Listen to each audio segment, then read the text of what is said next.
27, 26, 25, 24, 23, 22, 21, 20, 19, 18, 17, 16, 15, 14, 13, 12, 11, 10,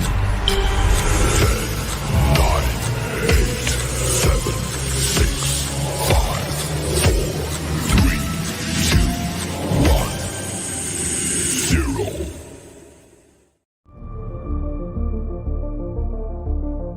And there isn't one of us that doesn't want to be someplace else.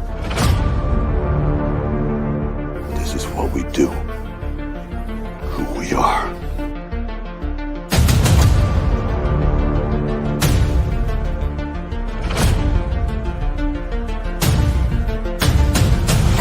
Survive a war, you gotta become war.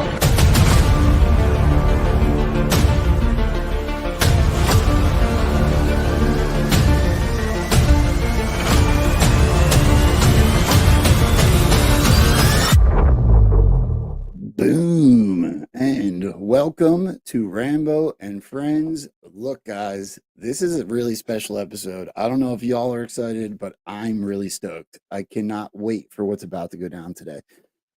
That being said, we have a limited amount of time with one of our guests today, so I'm not going to do a whole lot of intro, but I would like to say there's a whole pile of you guys coming in here early. Please do me a favor. The best thing you can do for this show, as we are a platform on our own, hit that thumbs up. You guys have consistently for the last month put us up there on that leaderboard in Rumble. It means the absolute world to me.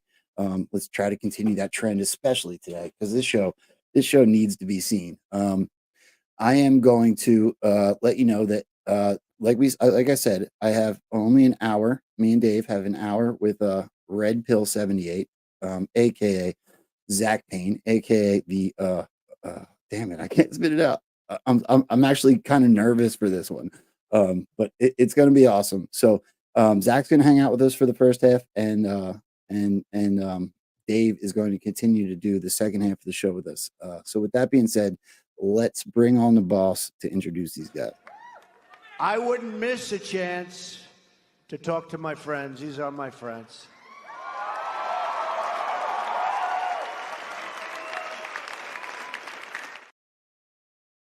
Dave, you excited, bro?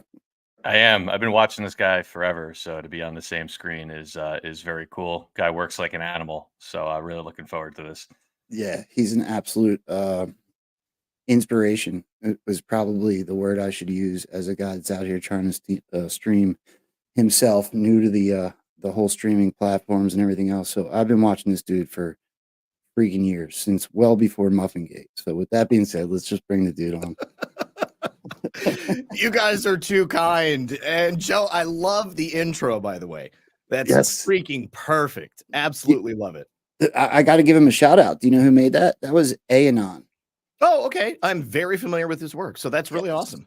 Yeah. That dude's a savage, really good at making videos. He made that intro for me, and Texan did my outro. I'm sure you'll see that here. Well, you won't see that today because you're gonna get out of here, but I got to give a shout out to those guys. They helped me out tremendously. So, well, as much as you guys are pleased to have me here, I'm very pleased to be here. Well, I mean, I don't want to like put you like up on a crazy pedestal, but like you kind of are there for me. Like this, I keep things real on this show. You are a legend within this movement, and that's just the truth. The catalog of shows that you have done is just about second to none. You're right up there with all the big ones, right? The M We Knows and the X-22s and Zack Payne, right? So I would love to start this show, Dave, if you don't mind me asking the first question. Like, what the heck made you start doing, like, you're a pioneer, bro. So what was it that drove you to start doing this? Well, more than anything, I mean, it was the fact that the mainstream media is a bunch of lying sacks of shit that were pumping out propaganda. So I'm from Michigan, born in Michigan. And where I lived, it was basically all DNC country, okay, like total Democrats. And you were born a Democrat, you were raised a Democrat, you just voted Democrat because that's what everybody else did. All right. And I was very young when I realized that in a general sense, the government was not here to help us. And there was a lot going on behind the scenes, far more than people were being told. And I also knew that you weren't supposed to ask the questions about what was really going on. If you didn't just take what was being spoon-fed to you, then something was wrong with you. Whereas I looked at the world and I said, you know, the whole thing is a lie. And I feel like this is a real disservice that people are not asking questions. So like my whole life, I was kind of this outlier in comparison to everybody else. And, you know, it took me a while to recognize that it wasn't really a Democrat versus Republican thing. I mean, the evil knows no political boundaries, and anybody can identify as whatever they want and still be a terrible person, and still be completely narcissistic and self-absorbed and working to further their own interests ahead of the country, ahead of the people. Oaths don't necessarily mean anything. People just speak and they put their signature on paper, and it really doesn't mean anything to them. It's all ceremonial. So by the time that the Obama administration rolled around, I voted for Obama in 2008. And my my true like political awakening happened with him. I knew very little about him other than, you know, he was this guy, came out of nowhere from Illinois, and everybody seemed like they were super jazzed about him and he was going to be this great candidate. And then he very quickly rose to the top of the ticket. And I remember at the time thinking, you know, God, that's so weird. You know, how did this guy just come out of nowhere and gain all of this political cachet? I knew that he had spoken at the DNC or at the convention previously, but that was it. That was all that I knew. And, you know, I was a single dad. I was going to school full time. I was raising my daughter alone. And my dad got sick right around that time. My dad died in 2009. And in 2008, he started getting sick. And, you know, it was obvious that something was going on, but we didn't know what. So I didn't have a lot of time to be doing research and really looking into all these subjects. I was pretty much focused on my family and my education and work. Obviously, I was working full time too. So after Obama was elected, you know, I thought it was striking, all of the propaganda, the hope and change. And I said, well, this is going to be an easy one to prove or disprove. I mean, he's come in out of nowhere, this political outsider, and he's promised us all of these things. And very quickly, it was obvious that that was not going to be the case. There was no difference, you know, at a basic level between what George W. Bush gave us, which I wasn't a fan of George W. Bush, and what the Obama administration gave us. And I definitely noticed how there seemed to be this wedge that was very destructively being set between the various sections of the American public. Like when he was elected, I was like, this is, you know, amazing. You know, racism doesn't exist anymore. Like America has transcended. I said, you know, people are, you know, this is going to be great. And it wasn't like that at all. It was, things got worse, and they just got worse. And it was worse economically. It was worse culturally. It was worse politically. You know, Obama had tremendous power, and he chose not to do anything that would have elevated America beyond what we had had previously. And so with that, I realized that there really weren't necessarily Democrats and Republicans. There was the uniparty. It was a power sharing agreement between these two different power hungry sectors of the American government. And then I really started looking into these people. And that's when I realized that Barack Obama was definitely not who he said he was. And, you know, and I remembered hearing about the birth certificate and Donald Trump was talking about that. That was really my first experience, like learning anything about Donald Trump outside of like The Apprentice. And yeah, and so then when they released the birth certificate through the website, through the White House website, the first thing I did was go and download it, because I was self-employed by this point, and I had supported Ron Paul in 2012, and didn't really feel like I could go Democrat or Republican. But when they released the birth certificate, I was like, well, this is going to be so easy to dispel. You know, I mean, if it's a real document that was scanned in, it's going to have certain characteristics. And because I was self-employed at this time, I had a lot more time on my hands, specifically for research and, you know, being on the computer. And so I downloaded that birth certificate and I opened it up in Photoshop. And the first thing I saw was that there was like a million layers. Right. And I was like, what the hell is this? Like, this is not a real document. And I could see, you know, there were so many things that were wrong with it. And I was like, oh, I can't wait to tell people about this. But then I was the crazy one, because I would try to explain it to people.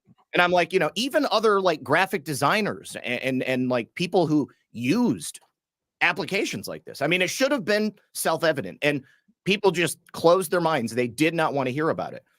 And so I was like, wow. I was like, not only can I not trust my government or any politician to be who they say they are, I little coconut head. But I have like no one in the world. I have like no friends. I can't really reveal to people like what I believe or the things that I'm looking into and finding out about. And you know, I was able to find a couple of different people that you know, I could like talk about with these things, but mostly it was like completely alone. And you know, and then the Podesta emails came out, WikiLeaks. I mean, that like cracked my head open on the wide scale nature of child trafficking and institutionalized child abuse. And then, you know, Donald Trump announced that he was running for president. And at the time, I didn't know who I was going to support, but I saw him come down that escalator and I was like, you know what? I said, either he is the real deal, because he doesn't need to do this. He has everything that he could possibly want. He's got money, fame, family, everything that he could need. So either he's doing this because he's a power hungry, you know, crazy person, or he is exactly what he purports to be, and he really does want to save America. I said, either way, I'm ready to burn the whole thing down. So I'm going to support Donald Trump, because there's no way I can support Hillary Clinton. I also took great interest in watching how they stole the nomination from Bernie Sanders. I thought that was quite impactful.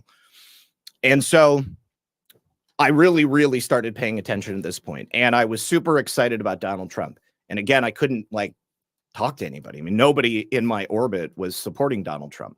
My mom, she hated Donald Trump. She loved Hillary Clinton.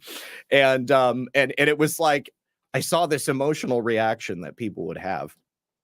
And I was just like, I don't want to deal with it, you know? And so the way that the mainstream media flipped, like he was this beloved American icon. And then all of a sudden, oh, he's taking on Hillary Clinton. Well, he's a racist. He's a misogynist. You know, he's got like 30 allegations of rape against him. People were saying that he molested Ivanka, you know, just all kinds of crazy stuff. And, you know, and people were like, you know, I can't believe Donald Trump wants to build a wall. And I'm like, why not? I mean, like, what else is the government supposed to do except protect us? Like, how can they protect us if we've got thousands of miles of open border at the south? You know, the people come through that border. I mean, this isn't like a hypothetical here. And so I just quietly in my own way supported Donald Trump. I had actually started posting on Twitter anonymously as at RedPill78 right around the time of the Podesta emails rather. And so I was like posting online about child trafficking, and then Donald Trump gets elected. And I remember on election day, I was super stoked. And I was like, man, I got a really good feeling about this. You know, I mean, it's like everybody is saying that Donald Trump's going to lose, but like, you know, I'm looking around and I just have this feeling. I know he's going to win. And I was like, and this is it. This is the hope and change that I, you know, thought we were getting 8 years ago. Totally real this time. And so then he won and people flipped. They went crazy. And I went on Facebook because I still had Facebook at this time.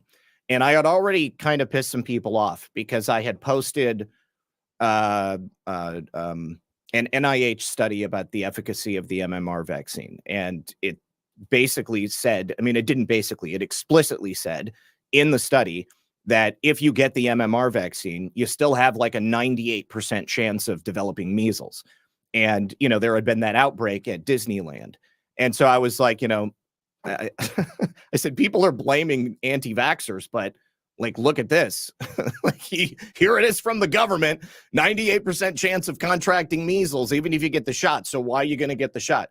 And like, everybody freaked out on me. Like, oh my God, Zach, you're an anti-vaxxer now. I bet you're alt-right too. And so then Donald Trump was elected and I was like, you know, we're going to make America great again, boys. So this is sweet. And so the only problem is that everyone that I knew in real life followed me on Facebook because I was a local business owner. I built websites and I owned a hosting server and I did graphic design. And overnight, as a result of me publicly coming out as a Trump supporter, my business completely collapsed. Every single client pulled their business and their website from my server. And so I went from making a comfortable living with guaranteed residual income and ongoing referrals for new companies to do websites for and graphic design to doing absolutely nothing overnight. And so, you know, at that time I was just like, you know, this is so messed up. I mean, I can't believe this. And so I just like had this like lingering resentment about how people were completely brainwashed by the mainstream media and the fact that people couldn't see it. And so in my own personal life, I like basically made it my mission to lobby people on the issue of Donald Trump being exactly what America needed. And really, you know, I convinced my mom, you know, I thought that was never going to happen. I did. Several friends in real life.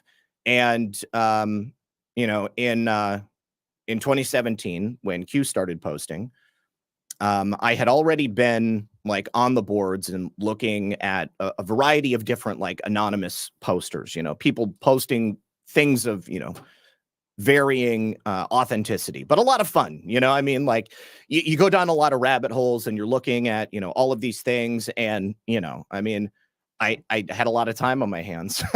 So I was taking advantage of that. And so when the team started posting, I was like, this is connected to Trump. I said, there's no doubt in my mind.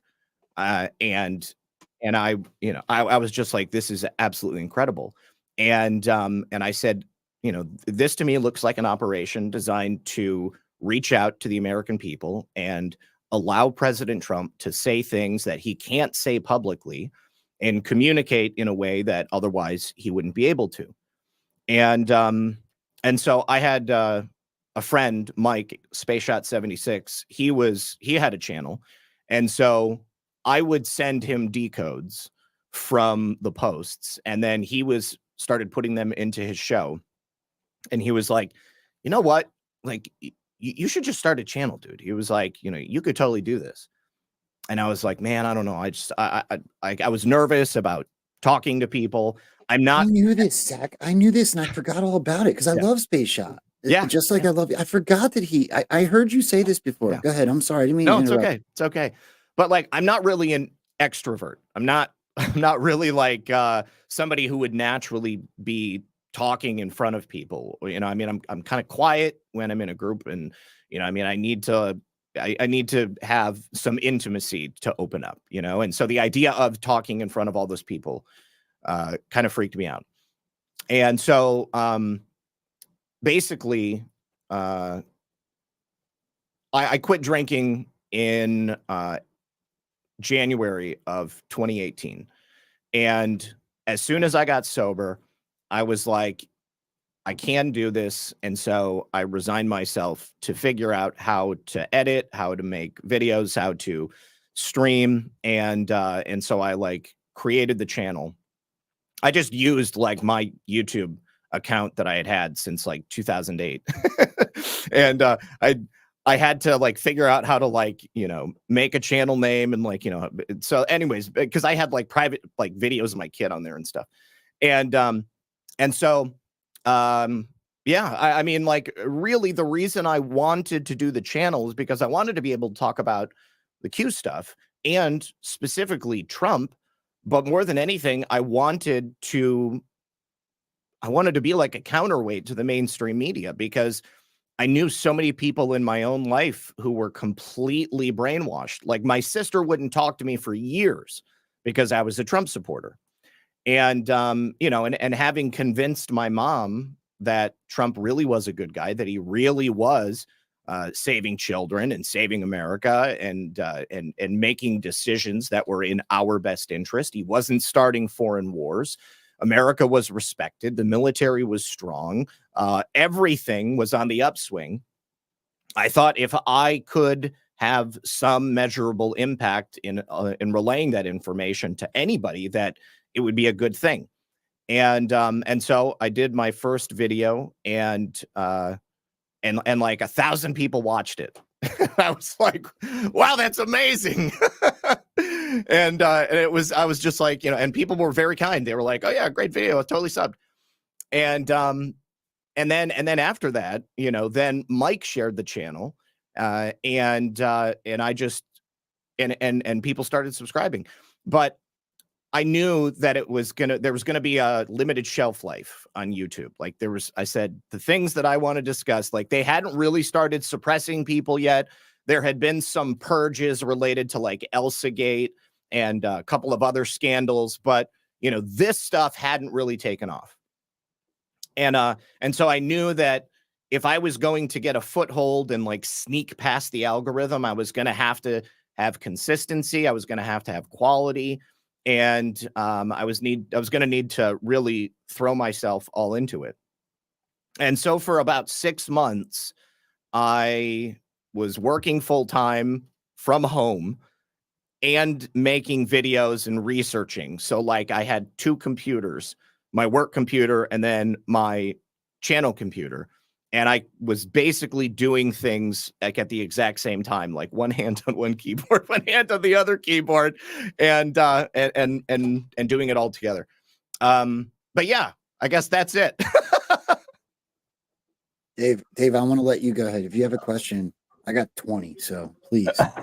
No, I want to let you lead the way, but Zach, my 2 questions are: one, do you ever sleep? Because very little. Yeah. But I've been watching you for a long time. What I love about what you do, number one, you literally like every day you're on sometimes multiple shows, you cross over, you do stuff with Badlands. You cover such a wide range of stuff, and you know all the Q stuff as well. How do you select your topics nowadays? Like there's so much going on, and you're not. What I like about your channel is you're not a pigeonhole channel. You don't just focus on one thing. Yeah. With all this craziness going on and what's real and what's not, and we all know about the psychological operations going on. How do you decide what you're going to focus on day to day? Well, I mean, obviously, I want to talk about things related to President Trump, and currently the election is very important. You know, I call myself the corruption detector because I am particularly interested in issues related to public corruption, you know, government conspiracy, that sorts of stuff. So, you know, I mean, I think that anything that falls within that, and things generally that are affecting the American people, that I think may not be widely or accurately covered by, you know, the mainstream media. And, you know, of course, anytime I can tie something back to something that I've reported on before, that's definitely going to be an aspect.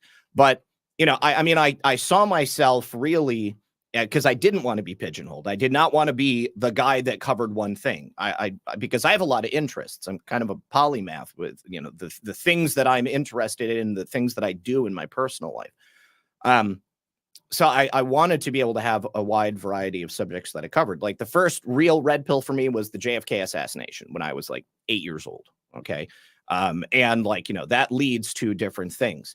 And I look at the world of, the hidden truths, the sort of esoteric realities of what's happening underneath the surface. And I see a lot of connections between that.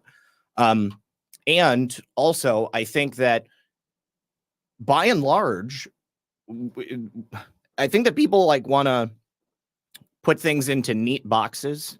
They want things to be simplified, but really, we're not talking about a series of unrelated events. We're talking about a transnational criminal organization with their fingers in every pie you can possibly think of. Okay. So, what really convinced me of that was understanding the nature of institutionalized child trafficking. I used to think about that subject in terms of, you've got the Finders over here, you've got the McMartin preschool over here, maybe you've got some pedo down in, Tennessee or something like that here, but, I think that all these things are connected. I mean, there is a black market that you can connect right back to the US government and the intelligence community. So I like to try to draw the connections and find the way that things are connected across what may seemingly be an unconnected space. I want to throw 3 things at you at the same time, Zach, only because of the limited time. And the first one, I'm following the other 2 up because I want to give you an out if it's not something you're comfortable talking about. I probably will be, so don't worry. Yeah. Well, and if you are, that's fine. Move right on because I think we relate on a certain level. I could be wrong, but the first thing is, like when you said 1,000 people watched that first video and it felt really cool. My background is not alcoholism, but rather addiction, which is very similar, right? Well, no, I mean, alcohol was just the thing that allowed me. Alcoholism was a symptom of my other addictions. But Okay. I could not have gotten sober entirely if I didn't also quit drinking. And a lot of people, it's just easier for them to relate to the alcoholism. And so, I say that I went to Alcoholics Anonymous, but I was addicted to cocaine. I was addicted to pills, and I think that, I drank because I was doing coke. I took pills because I was doing coke. I took pills because I was hungover, so, it's really, addiction is a vicious circle. It's all across the board. So, we're in the same boat. Yeah. Been there. So the first question would be then, do you, I got to be honest. I feel as though so the very short version is my dad died when I was in jail. Yeah. My dad's dying wish was for everyone to go vote for Donald Trump. I didn't understand why. And so I made it my mission to find out. And it just so happened that was in the middle of my final phase of kicking drugs and alcohol. And I have found that I have kind of replaced. There's a certain feeling you get when people recognize the work that you're doing. There's a certain feeling you get when you think that you have found what could be the truth. It's similar to what it is I think I was going through previously. So that would be my first question. You can touch on it or not touch on it, doesn't matter. My second one is you just touched on the fact that you knew that eventually the ass would fall out and the censorship would happen. I can't imagine someone taking my account right now that I worked so very hard on. And so I feel when I look back at what you guys went through, I can literally feel, I can attempt to feel the pain you guys went through. So I'd love to know how that was. And the third thing is I don't want to let you get out of here without at least touching on the topic of the whistleblower you just had on. Oh, sure. The other day. Okay, so going right down the list. Did I replace drugs and alcohol with making videos? No. I've always been a workaholic. And even before I poured myself into this, I had my own business for many years. And as a sole proprietor, if you're not working, you're not eating. And so that was just the way that I lived my life. And I've always been someone who put everything into what I was doing. I'm a purpose-driven individual, and I think that when you have purpose that defines your life, it gives your life more meaning, and I think that's necessary. I think that for a lot of people, that might be missing today. I mean, like, you have these conveniences of modern life around you that kind of leave people listlessly drifting, and you need to have something that drives you forward. The United States of America is in dire straits right now. And if I knew that and didn't feel like I was doing something to stop it, then I don't think that I could live with myself. And so, the drugs and alcohol were a symptom of my helplessness, my inability to believe that I could do something to help it. I was so devastated with the knowledge of what was happening in our own government and how far up this corruption, how far up it ran.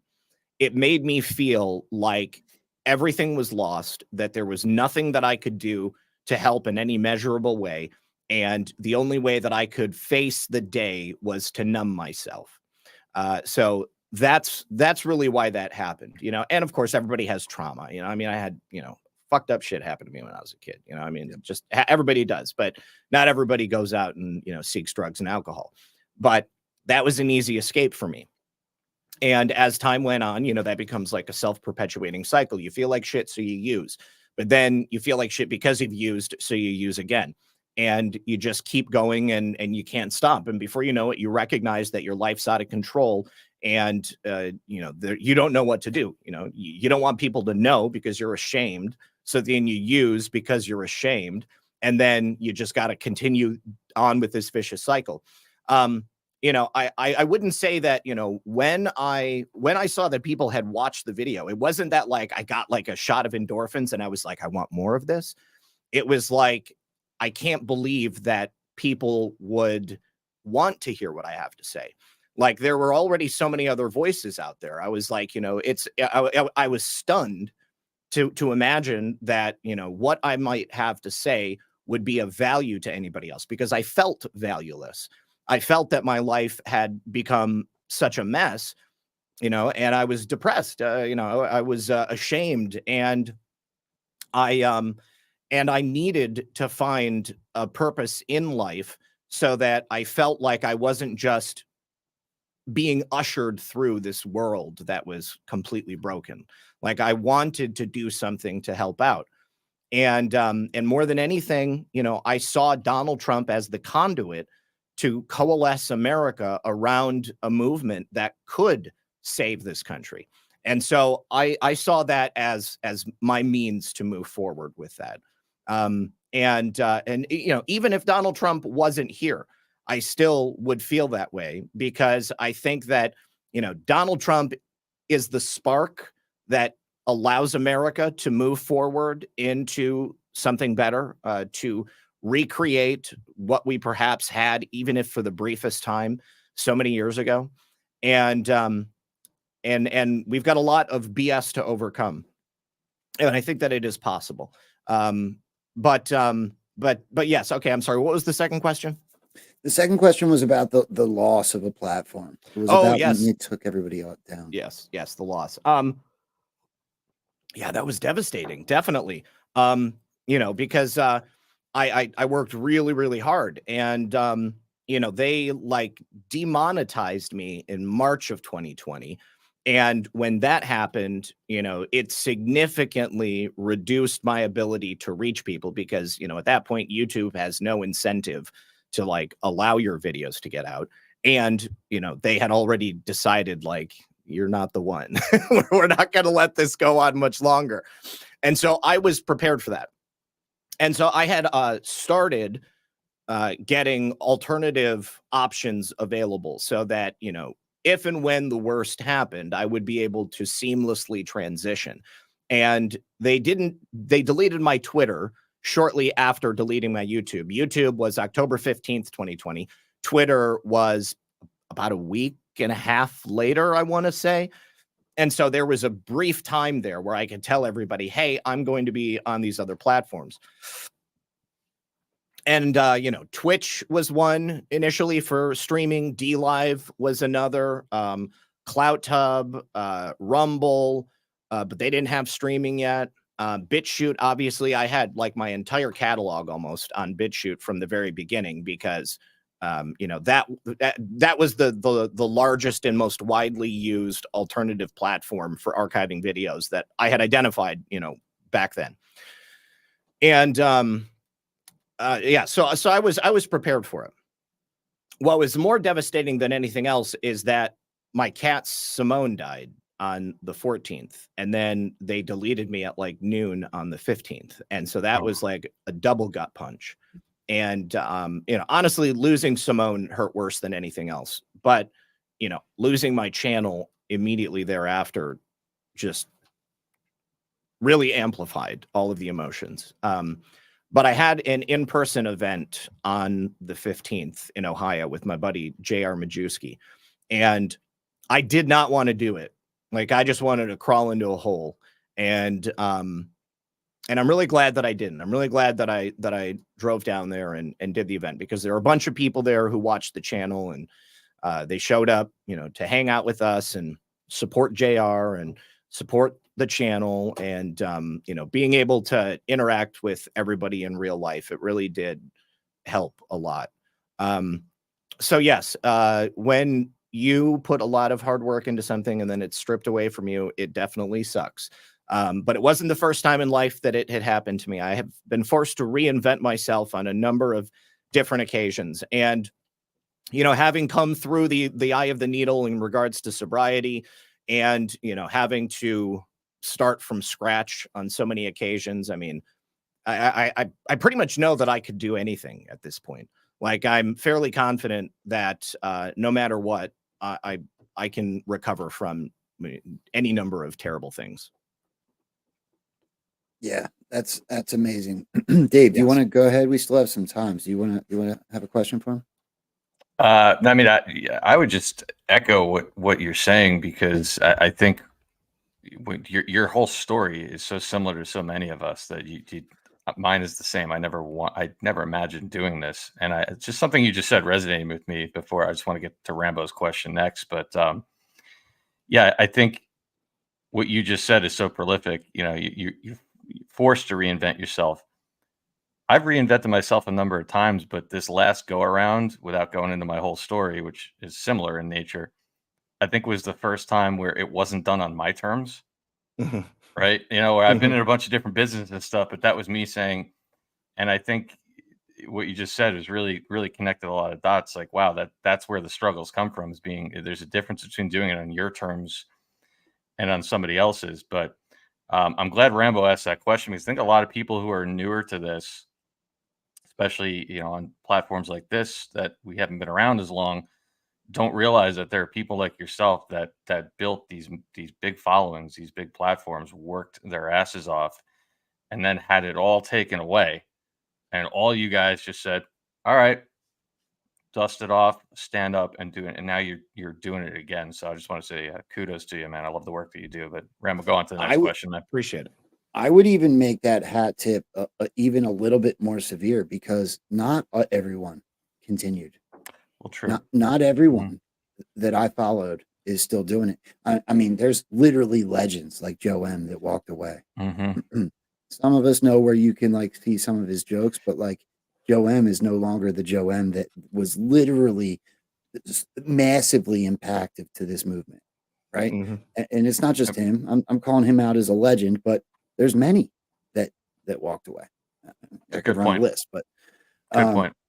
The guys that pushed forward like you, Zach, are literally the most influential thing for guys like I consider myself a second generation anon, and I think that's going to lead into my next question. You are so good at what you do with the current news cycle, and some of us second generation anons are probably a little further down rabbit holes that you've pulled your head back out of. Does that make sense? Oh yeah, sure. I mean, I've like literally been researching, like I said, since I was like 8 years old. And so I've like gone down and I've come back out. And that's why I love baseless conspiracies, because it gives me an opportunity to go revisit things and then also try to convince John that he's wrong. It's my favorite part about the show, by the way. And people are so resentful of John because he doesn't know these things. I just want to go on record and say I love it. Okay, like I don't necessarily just want to sit there on a show with somebody and be like, yeah, and just like everybody is totally on the same page. I want it to be a conversation. I love it that John doesn't know the things that I'm telling him, so that I can like in real time watch that like tuna can like crack open on his skull and watch him start to come around to it. Well, speaking of John, I look up to and respect his research 100%, like without question. It's been interesting to watch him slowly be introduced to Q, whether he likes it or not. Right? Yeah. And he's actually dug up some really amazing moments as far as Q's concerned. One super recently about you guys all know that story, but what I want to ask you is, you went through it initially, correct? Like you just told us. Yeah. And then you went through this major lull period that a lot of people went through when they anticipated some things that were going to happen that didn't necessarily happen. Yep. So now you are a brilliant mind when it comes to presenting the news as you see it. Do you see that, like, we're starting to feel like Q is becoming more relevant again as we enter this last, what are we in, 22 days left, something like that? Yeah. Are you seeing the same thing that we're seeing? Oh yeah, absolutely. I mean, like there's a lot of different callbacks, and I am, cautiously optimistic that things are going to happen in certain ways. The only thing that stops me from speaking with authority about it is because I already went through it in 2020. Okay. And let me tell you, I mean, like, I was just as depressed as everybody else. Okay. Except I was on the air. And, it's like the last thing I want to do is go live and be like, God, doesn't this suck, everyone? Like, I wanted to be a beacon, right? I mean, I wanted to be a light in the darkness, because even if it didn't, see, here's the thing, like quite often, and I've said this on many different occasions, okay? People are often wrong.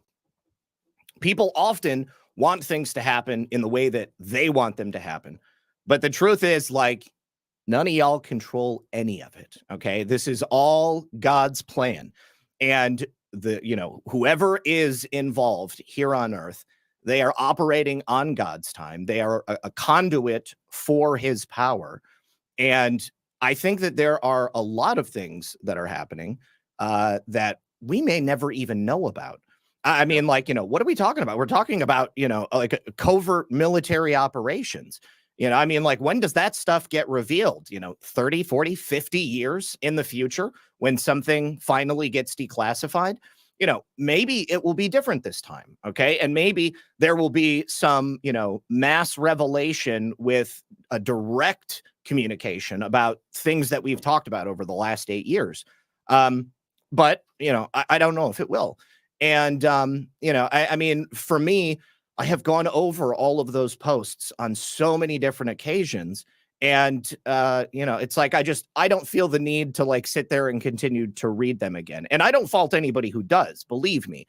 But I mean, it's like, I was there in the moment, and I felt that there was a really, really special phenomenon that occurred as it was taking place live, as the news is being unlocked, and President Trump is right there. I still see all of these things in real time. But but I don't know how this is going to play out exactly. I have, plenty of ideas, it could go a couple of different ways, obviously. Right. But if you want me to be honest, I think that what probably will happen is that they're going to try to steal the election again, and they're going to steal it so obviously that it won't be believable. And the mainstream media and the Democrats are going to tell us, oh, look, no, we really did have 150% turnout in every county in every single state. And everybody that is going to say, get the fuck out of here. I voted for Donald Trump. Everybody I know voted for Donald Trump. Okay. And everybody will know that it's not true. And when that happens, we'll be vindicated.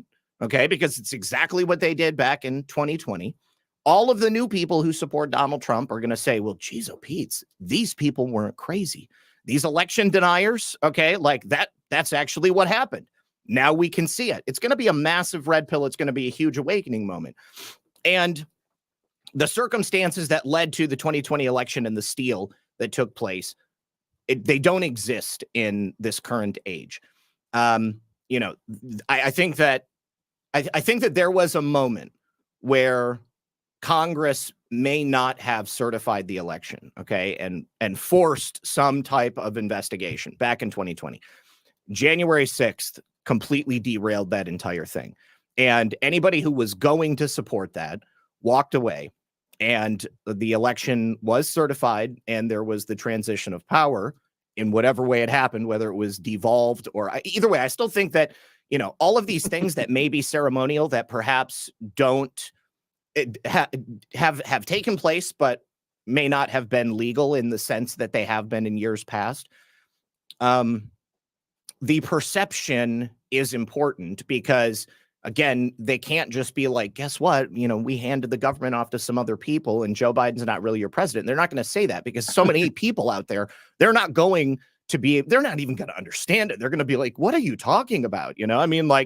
People need to have the framework for the perception of their world. Okay. And you can't throw everybody into a blender all at the same time and hit the button. Okay. It would cause mass chaos. But what I think they did was allow the American people to have a taste of what happens when the deep state truly does have control of this country and all is lost. There were a lot of people who supported Donald Trump and who voted for him clearly, likely 99.999%.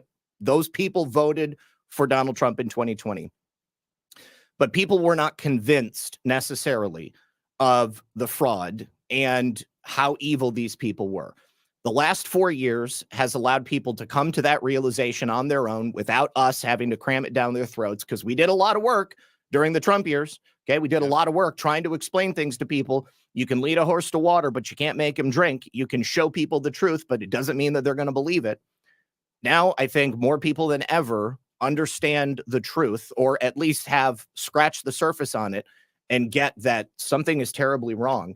And that if the America that we know and love is going to survive, then we have to dramatically change things. And that's not going to happen with Kamala Harris and Tim Walz. Donald Trump and whoever the heir apparent is to MAGA, which appears to be J.D. Vance at this point, that will carry on through that next generation. And I really think that people needed to awaken in their own time. There wasn't enough that took place during Trump's time in office. People were captured by the mainstream media still. But, I tired of feeling overly confident that things were going to happen in a particular way. And I was humbled in 2020, I think, and realized that as much as I think I know, I don't necessarily know half as much as that. So, it's, so I guess that's it. That's why. I think that's fair. And Dave, I hope you don't mind if I ask one more question, because it's actually aimed at both of you. And I want to give Red Pill the opportunity to answer first. And if we run out of time, you and I can talk about it after. Mm-hmm. I'm going to sidestep your whistleblower episode because I'm going to promote it anyway after you leave, Zach. It kind of blew my mind. the question I want to ask you is, it's a current event topic. Assassination attempt number 3. It's bipolar as far as opinions go right now. And to be honest with you, I'm struggling with it, right? So we've been told that, you shouldn't believe the New York Post. However, there's a sheriff saying that, the ID was fake and the license plate was fake, and it goes through these things. And we have major key players in our movement telling us that, none of that's real. He's real MAGA. This was a mistake. And I would love to just hear your opinion on that, because I have not yet solidified mine. So the sheriff has since walked all of that back. Has he? Yeah. Okay. Yeah. And I think what's going to be the real litmus test is when we get the body camera footage, because that will inevitably come out. I just, some important points. This guy, Vem Miller, I looked through his socials. I mean, like, he's got like MAGA pedigree, and he knows a lot of people. So the sheriff just did like an interview basically where, he said he did not say he was going to kill Donald Trump. The license plate wasn't fake. The credentials. Yeah, it is huge. The credentials weren't fake. But here's the thing. The media has an incentive to present Trump supporters as unhinged right-wing wackadoos, right? Okay, so now they want this third assassination attempt to be real. I don't know anything about the politics of the deputy that arrested him, but that wasn't even necessarily an arrestable offense. Yes, it was a misdemeanor that he brought those weapons into California, but there's a lot that you can do in California, and it's still a misdemeanor. He got off on $5,000 bond. It wasn't a felony. He wasn't questioned by the Secret Service or the FBI. If that was an assassination attempt, they would have had him. He would have been in custody. From what I understand, they've also come forward and said, this was not an assassination attempt. This was an episode that basically they jumped the gun. I don't think that it was an assassination attempt. And I mean, that guy, he's run for office for the state assembly in Nevada. I mean, he got those passes from the Nevada GOP chair. I haven't seen any pictures of the license plate, which indicates that it's fake. He also says that he's not a sovereign citizen. So I really do get the feeling that it was blown out of proportion. The sheriff said that in this interview that I saw, and I'm going to play a clip from it today, that if his deputy had given this guy a warning, because it wasn't a Trump rally, like if he had pulled him over and he was told that he had these weapons in the car, the sheriff wouldn't even have had to give him a ticket. Okay. He would have been perfectly fine if the deputy had just said, you know what, they're illegal in California. I understand you're traveling here from Nevada for whatever reason. Just turn around and take the guns home, and then you're welcome to come back in. It was only because it was a Trump rally, and I think that people's their emotion levels were high. Tensions were running high, and they did not want to be the sheriff's department that allowed for another assassination attempt to take place. Every indication that I have says that Sheriff Bianco is a good dude. He's a constitutionalist. He seems to be, on the up and up. I can't say the same for the deputy. I don't know anything about him. But I know that it did not need to go down in the way that it did. If he had truly made threats against the life of President Trump, that would be a federal offense right there. He easily could have been charged. Think about the other people that have been charged in recent months. You had a guy on social media who clearly was a nutcase. Okay. This guy was, mentally unhinged. He was saying that he was going to hurt Donald Trump because he was the true heir to the British throne or something like that. I mean, he was out there. And the FBI showed up. I mean, he lived on an Indian reservation. They showed up, they arrested him. He's, being charged, but that didn't happen in this instance. So yeah, I don't believe it in that way. I think there's a lesson in this one, because there was certain personalities or whatever, boisterous, anti-Flynn, opinionated type accounts that jumped on this, ran with it, and now are looking a little silly. So Absolutely. Somebody was like, "Oh, look at this, Vem Miller with Ivan Raiklin." Like, Right. Zach, Yeah, it would be. yeah. Are you still going to be friends with Ivan Raiklin because he was on screen with this guy? Like, get out of here. Nobody's going to tell me what to do. Zach, you don't have your baseball cap on. I guess that means you're not part of the Flynn network. Oh, that's right. That's Oh. it. Yeah, the baseball cap is the Flynn network. Oh God. Well, what I'm looking at here says, oh, it's 2:00. I'll tell you what, Zach, go ahead. I don't want to hold you up. I know you got your own show. Well, my show's not till 5. This is somebody else's show that I got to record too. Okay. Yeah. Well, yeah. Bro, I want to say it has been an absolute honor to be able to hang out with you. I hope that we can do it again sometime. Absolutely, we will. I love talking with you guys too, and I want you to have me back. So please do. All right, my Okay. man. All right, Thank guys. you very, very much. Peace. We'll see you. All right, bye. Bro. He's it's amazing that he didn't want to get in podcasting, and he was somehow built with like a radio voice too on top of it. You know? I know. It's like, I know. I'm so jealous. dude was always built to do that. But yeah, he just I can't say enough good things about that guy. He works so hard, and he's got such a balanced view of everything. He does things the right way. I want to address, because Dave, were you watching some of the comments? So I think that there's a lesson here. Zach is a pioneer. Zach was there for the drops as they happened live. Our opinions right now, whether we agree or disagree with everything Zach says, his opinion holds water. It holds weight. It is to be respected and loved. So whether we agree on everything or not isn't the point. The point is he has been out here trying to save children and our republic and our society, everything that we care about, since well before any of us did it. I'm not going to bring him on and fight about who's commander in chief. That would be dumb. What we need to do is everything we're going through is a lesson in discernment. We know God wins. That's about all we truly know. The rest of it is us digging and looking, but we can't become emotionally tied to our belief system in a way that it divides the community, period. Yeah. I respect every single word he said. Sorry, go ahead. I do too, and quite frankly, I'll take it a step further, I guess, because maybe on the podcasting side, I have a little bit more experience with that.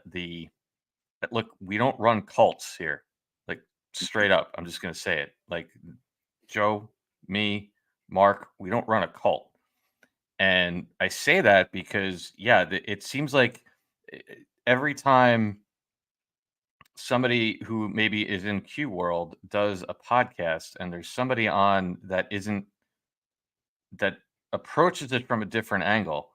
First of all, I'll tell you one thing, that the guy that was just on the air here has forgotten more stuff about Q than probably anybody 100 even knows, right? So let's get that out of the way, right? But yeah, it does bother me, the hive mentality. We have to really stop that, because what happens is the people get into, and look, any of us that have podcasts, like, we appreciate the love and the support more than anything. But I'll be the first one, and I do all the time, to tell people, like, please don't just hang out in our chat. Don't just watch only our channel. Like, you have to watch other things. That's how this is supposed to work. If I didn't watch other things, I wouldn't be sitting here with this guy right now, and vice versa. You see Rambo in our chat all the time, watching and on and on. So yeah, we have to just get used to other viewpoints, and Zach is doing a service. He knows all this stuff, and he's doing a service the same way. Look, if you look at Badlands, Badlands is a perfect example. You have everything on that platform, from people that are just way not really on the Q train, as you said, to guys like Abs and Stormy that are completely down the rabbit hole. And that's okay. That's the way it's supposed to be. So yeah, we just got to get out of that mindset that the second you present something against or slightly different than what we do, that oh my God, can't watch Rambo anymore. he had Here's- somebody on the, you know. Right. Here's a very realistic thing that might hurt some people's feelings, but I don't care. I'm doing it because I love you. Pick a name, any name. John Harold, Derek Johnson, Joe Rambo, Dave, right? Pick any of them. I promise you, not any single one of them has been right 100% of the time. That's right. None of them. But collectively, we together are the news now. We have the ultimate goal, which is the same. And it's all those main topics. Saving this republic, making sure we're never communist, Marxist, debt slavery, making sure that, that the nuclear family stays in place, making sure that we all have our freedom, right? These are the key points. And the rest of it is using your own discernment. I love every single one of those names I just said, and I think their research is next level. And so I follow what they say too. But I will never become emotionally tied to one of them to a point where I separate myself from the rest of the movement. Yep. I'm repeating myself, but you get the point, right? Well, can I add something to that, Joe? Sure. It's something you and I were talking about on the phone the other day. Here's a perfect example. You had Carly on the other day, right? Who is an absolute legend. She's savage. A legend, and she works harder than anybody. And if in case you guys didn't see that, it'll be here on Rumble below. Yeah, I believe it's the episode before this on your channel. Yep.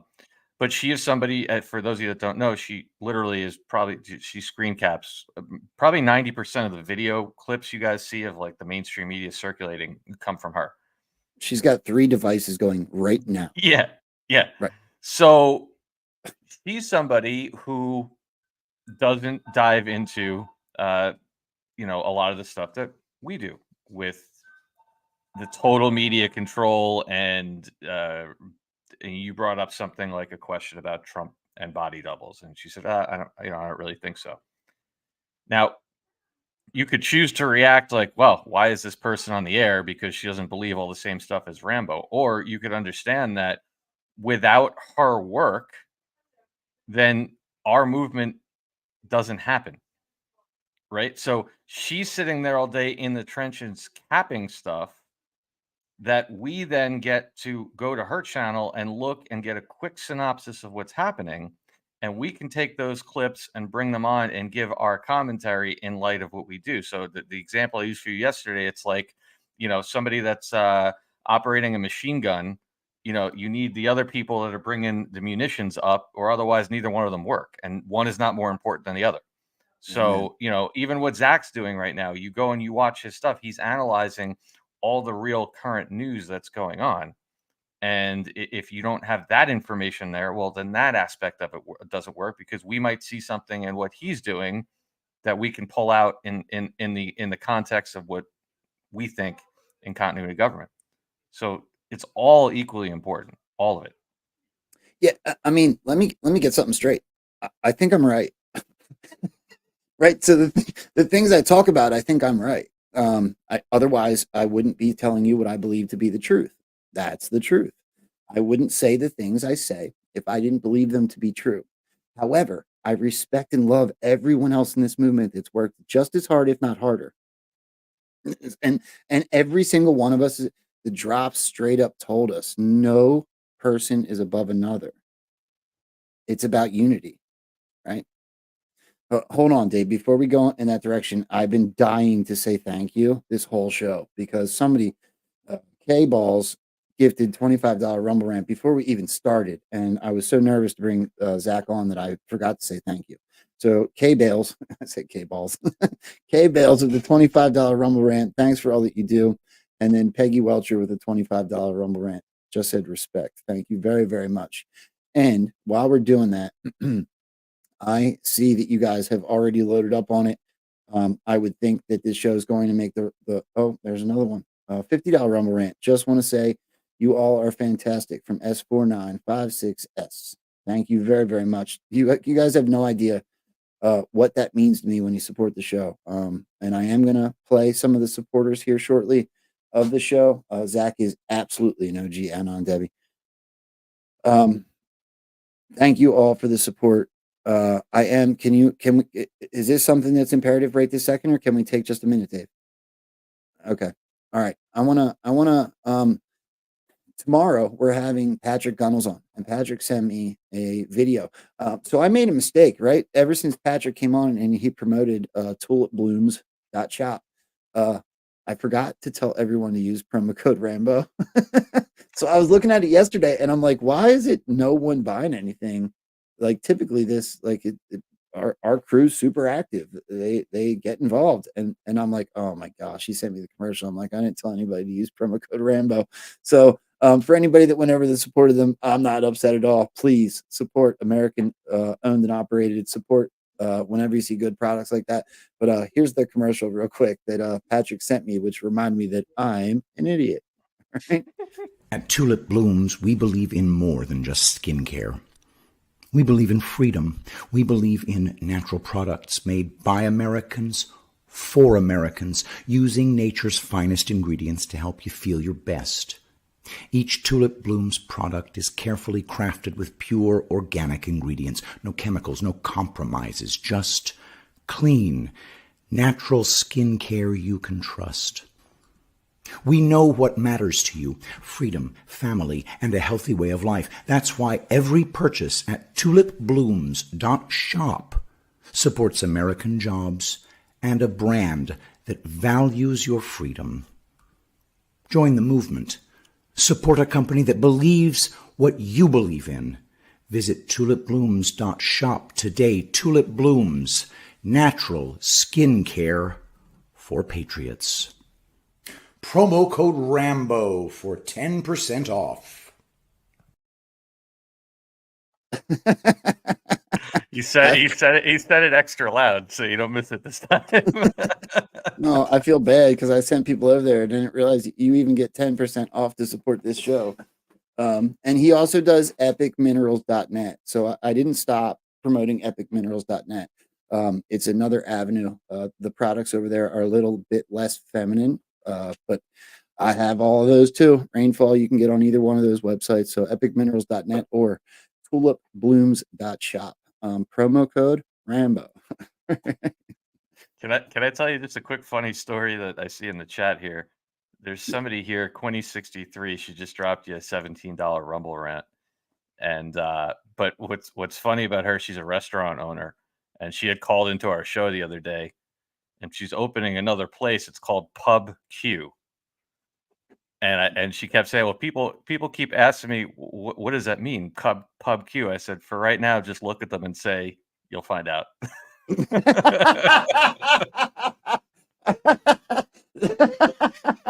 Can you please make a custom drink that's what storm, Mr. President? Yeah, exactly. Quinny, we need to talk to you. First of all, thank you very much for the $17 Rumble rant, but maybe we need to have a get together where we at least stop into your pub one night, if not camp out in the parking lot. Yeah. Pub Q, you'll find out. That's funny. All right. Did you have a clip you wanted to bring up? Well, I wanted to.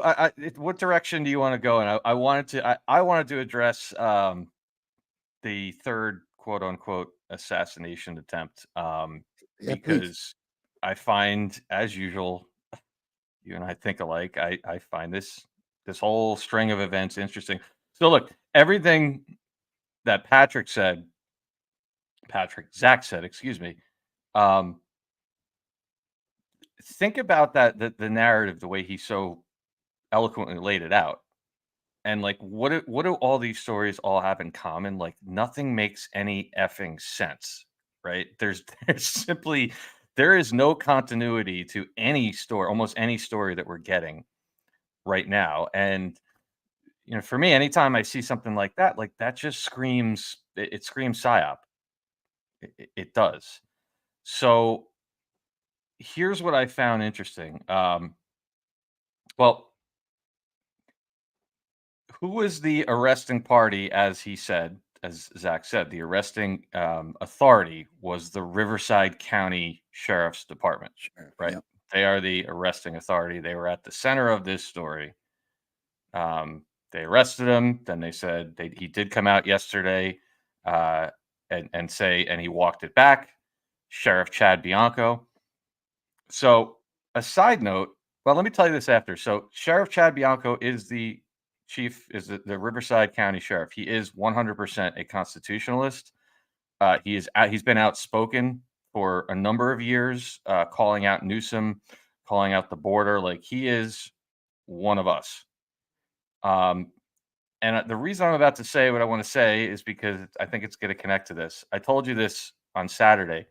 He had agreed to come on our show. Mark actually had booked him. And this is back in March. We had maybe 6,000 Rumble subscribers. Like, so I remember sitting there and I looked him up and I'm like, man, this guy manages a department of, he's responsible. He's an elected official, obviously, a sheriff. And he's responsible for a department of 5,000 people. Why is he coming on a crazy Q show? Right. It didn't make sense to me because, like you and I say all the time, like, anybody comes to one of us, and not like we have a big public image to protect, but before we go on a show, we're going to watch and see what it is. Like, you can't tell me this guy or one of his assistants didn't look up what NewsTreason was and go to him like, yeah, it's these tinfoil dudes that talk about Q, right? Like, there's no way he didn't know. So why did he come on? That was March. And I always said to Mark, I said, I don't know, maybe I'm crazy, but it's like, he's got to know. He's only going on a show like this if he knows. And then I forgot about it. That was it. Chad Bianco. So now this was Saturday night, the same night this happened. Run that clip, Rambo. But he pulled it off, and he pulled it off because he's tough and he's smart and he's proud of his state and his country. Chad Bianco. Thank you, Chad. Whoa. He's like central casting. Thank you, Chad. What a family, though. Look at the family. Thank you. Thank you both. Great. That's the greatest. Dude, and you know that you already knew this because I texted you. My head exploded. I'm like, he just had him stand up and said he's central casting. What? And I want to clarify something because I saw some comments in the X feed. As far as I'm concerned, and maybe other people have a different understanding, central casting doesn't mean they're a fake person. It could. Central casting means they're central casting. They're read into the movie. That's how isn't that how you take it, Rambo? Yes. Okay. So the Donald Trump speaks in double talk all the time. Right. So the central casting thing, as far as I hate using this term, but quote unquote normies would take it, is central casting means that you look good, that you would be picked for the part, right? And we have come to learn, especially through real generals or fake generals, central casting, as the drops have told us, we're watching a movie. We are taking it in a way that it makes us look at them. Are they playing a part? Right. But somebody came to me and they're like, I live in Riverside County. I've met him. He's not fake. I'm like, no, it doesn't. That's not what it means. It's not what it means. It means while we're on that, false flag does not mean fake. Correct. Exactly. That's the other one that gets twisted up all the time. False flag doesn't mean false flag can be completely fake, or it can be completely real with a twisted narrative. Yeah. Or it can be intentional with false pretenses. It can literally, I believe 9/11 was a false flag. Do I think that people didn't die? Of course I think I know people died. Right. And then on the other end of the spectrum, you have Sandy Hook, which was completely fugazi, top to bottom. Right. Not one person died. Right. So that's central casting. So my head exploded when I saw this. First of all, like I said, I just texted you because now I was like, wow, that really makes a lot of sense. Now, this is even before, because I don't know, there's something going on Saturday where I didn't have a close eye on the news. And then I saw the news about the assassination attempt, and I see the arresting authority is the Riverside County Sheriff. And I'm like, wait a second, what's going on here? Then I see that it's not a crazy lib, it's a Trump supporter. And I'm going to give you what my initial take was, and then I think Flynn confirmed it. So once I saw that, and calling him out as central casting, and I see the story, and right again at this point, this is where I'm in my own lane. So I'm not saying this is the case, but my mind at this point is every assassination attempt is fake until somebody proves to me it's real. That's just where I am at this point. For all the other reasons we've discussed, we never heard about any of them before. All of a sudden, they're all being put out in our face. There's holes in all of them. But what was odd about this one, so the people said, well, but wait, Dave, if this was a staged assassination attempt, why didn't they blame it on a liberal? And I said, well, very simply, because if you actually go back and listen to what Zack said about the media and how the media jumped on board and the media wants to make Trump people look crazy, what better way to expose the media further than by doing exactly what they just did? Did it not achieve that? Of course it did, right? For every reason that Zack said. So whether it was a complete setup and the media was reading a script, or they simply set up some of the media because they knew they would run with it, we don't know. But that doesn't matter because it achieved its goal. It shows, again, the media jumping out on something, and how the media will hype up assassination attempt by one of Trump's own people and bury the ones that are done by the crazy people. Similar to the school shootings, right? We've seen that over and over, right? How many times have we seen school shootings over the last few years where it's somebody that fits the narrative of the white guy with a gun, and it's headline news, but then it's a transgender and they don't talk about it? So I think it was the same thing. And then where I got my personal confirmation, at least as far as where I'm heavily leaning right now, is if you could pop my screen up, Rambo, look at the next morning. You got General Flynn coming over the top saying, wow, something is very amiss with the entire attempt in quotes. And Trump camp put out a statement saying it wasn't an assassination attempt. What the hell is going on? And then he throws this in: all war is deception. A quote directly from Sun Tzu from The Art of War. So look, for me, and that's as far as I can go with it right now. All this pattern of events just screams another exposure op. Okay, so I'm going to say the same thing you said, but I'm going to tread into some dangerous territory because the movement's so divided on General Flynn. It's no secret how I believe, what I think about General Flynn. I think that he's a good guy, right? We'll just keep it simple. However, I see the moments in time that they're trying to use against him. January 6th, Boone Cutler, General Flynn, Ivan Raiklin, right? Anybody that might be associated with that crew, they look at it as if they were part of setting up Patriots.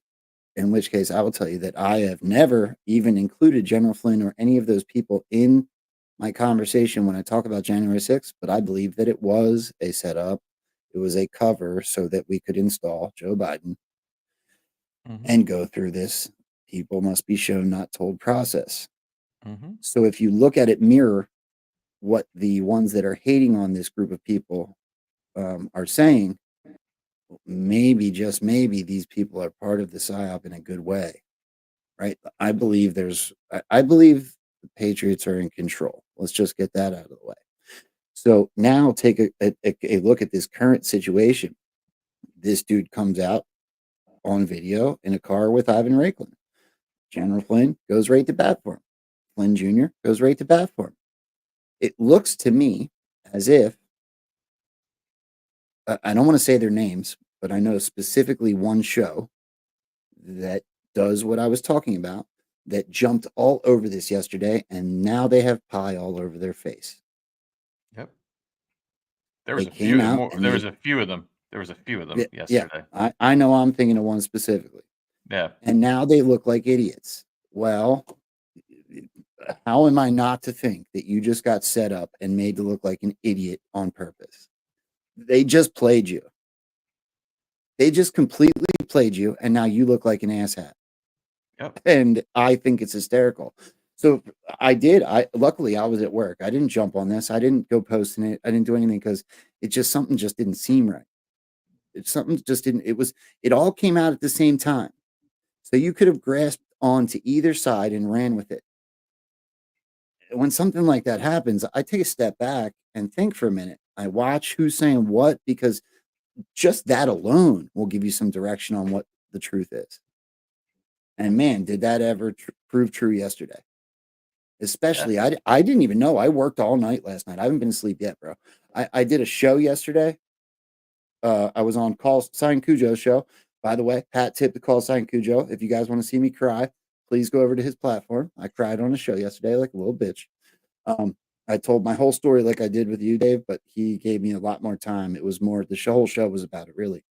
And so the tears were flowing. It was rough. But I highly suggest everybody go over there, give Call Sign Cujo a follow, and watch that show. But what I'm getting at is, I haven't slept. I was at work all night. Ruby Ray's making fun of me. And thank goodness for it. Like I was taken out of that moment where people made asses of themselves for jumping into it too early. And I've done that. I did it with the first assassination attempt. I still think I was right, but I shouldn't have talked so soon. I shouldn't have That's talked okay. so soon. That's okay. Mark and I went on with Dr. Scott 2 hours after it happened and said the whole thing was fugazi. So, Right.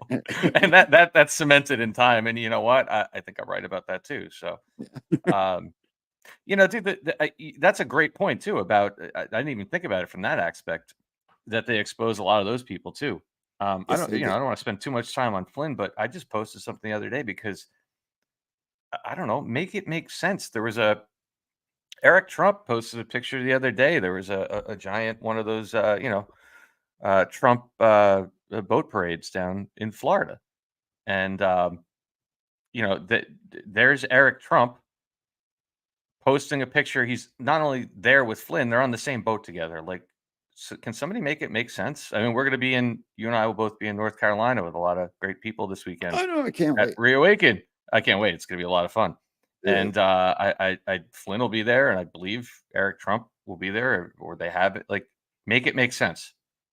Like, so you're at this point, this late in the game, what Eric Trump is just parading Flynn around on a boat so that we can expose him at the end.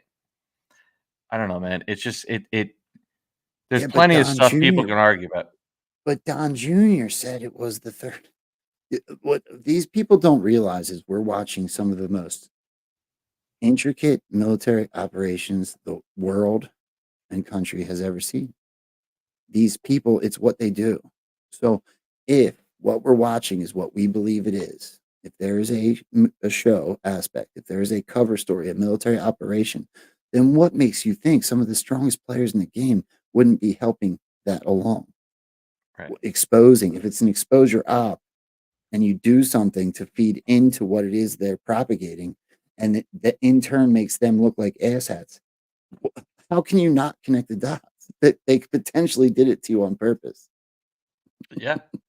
Yeah. And I think it worked swimmingly. It really Right? did. It really did. And you'd also, it separates the people at this point that are looking for any chance to just get out there with clickbait and start putting stuff out. Can I show you one? Can I show Yeah.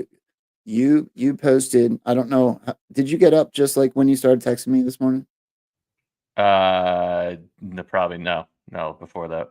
All right, so maybe you've seen it, maybe I haven't, but I know you saw this part. You posted this part, right? So we have the Oh, yeah.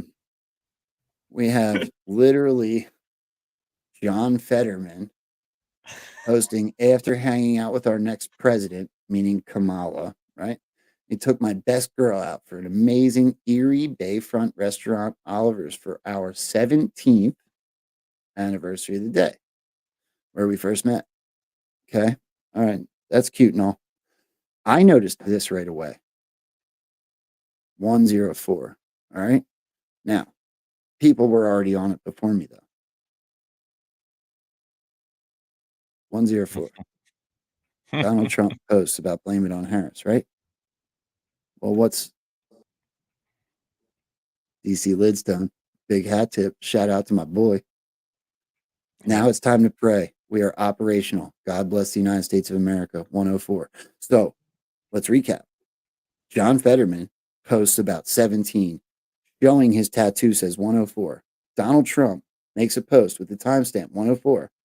And the drop with 104 says that now it's time to pray. We are operational. Hold on. I got one to add for you. Okay. That in itself was super interesting. So this morning, Donald Trump posted this. Yes. And I think, okay, this is really weird because the mainstream media is straight up coming out and saying Kamala Harris is a tippy top physical specimen. We found out she wears contacts. That's the biggest thing that's wrong with her medical report. And Donald Trump comes out completely the opposite. The only person I found saying this. And he says Kamala's medical report is really bad. With all the problems that she has, there is a real question as to whether or not she should be running for president. My report is perfect, no problems. Well, they're claiming he's not giving his report. And I want everybody to consider Donald Trump just told us that they may switch her out for a third person. He told us that she choked like a dog. And he also said that Kamala Harris doesn't know she's alive. That's a lot of comms right in a row. Okay. And now Donald Trump has gone completely the opposite of what the mainstream media is talking about when it comes to her medical report. Okay. Now bear with me. Do you know what's coming next? 9:56. Yeah. Panic mode. Enjoy the show. Okay. Do you know where I'm going next? What did Dan Scavino post yesterday? The sign. Hold on. Let me back out. I got to get there. Dan Scavino yesterday, literally yesterday. Hold on. I got it here somewhere. There it is. What the?